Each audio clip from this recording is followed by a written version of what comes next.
This is JC coming at you one more time.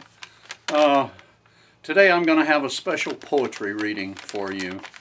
This is a poem that's very special to me. It was written by a dear friend of mine, a man named Joe Blasengame. I first met Joe Blasengame back at the beginning of the year. Well enough to say hello to him. I knew who he was before then, but I didn't really know him very well.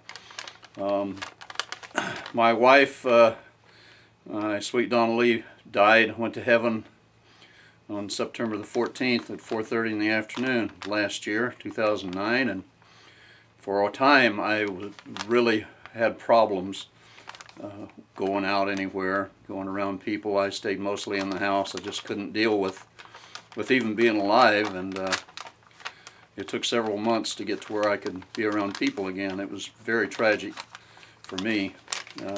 With the help of a dear friend, Joanne Jones, her encouragement, I finally went to her house on Wednesday evening, and we had our Wednesday up during the daytime, and we had a little get-together. It wasn't a jam session. It was just sit around and play a little music, have a bite to eat, play some more music, and then go home. Well, Joe Blasengame was there, and about the second time I went there, he said, "Jim, I wrote you a poem." And I said, "You did?" And he said, "Yes, I did, but I forgot to bring it. I'll bring it next Wednesday."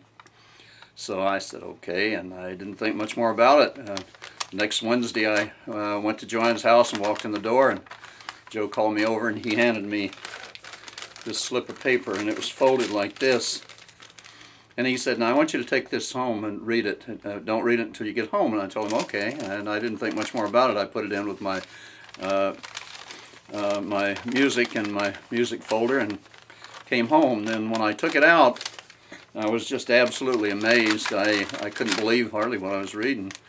Joe had explained that he didn't know where the poem came from exactly. He woke up one morning and it just was in his head, and he wrote it down, and as soon as he began writing it, he knew that it was for me because of my wife passing away. And so anyhow, he wrote it for me, and I'm going to read it to you now. It's called "That's When I Miss You So," and it goes like this. When darkness falls at close of day and songbirds cease their song, and sadness comes and says hello, that's when I miss you so. When the wind blows through the trees and whispers of days gone by, and eagles soar high above and their beauty fills the sky, that's when I miss you so. When the morning sun breaks at dawn and shines its golden glow and pushes back the darkness of night, that's when I miss you so. And that's the poem this wonderful man wrote for me.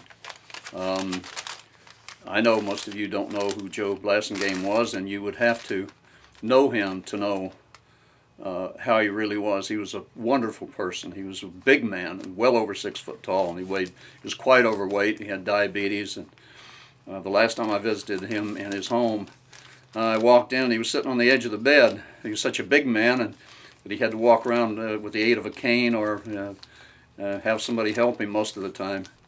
And I said, "How you doing, Joe?" And he said, "Real good, watch this." And he put his feet on the floor and stood straight up. I'd never seen him do that before. I said, "That's wonderful. How can you do that?" And he said, "I had a pacemaker put in." They put a pacemaker, and I've just felt wonderful since then. I haven't felt this good in a long time. And so we chatted a little bit, and I left. Well, a while later, a few days or weeks, Joe went back into the hospital, and he died. So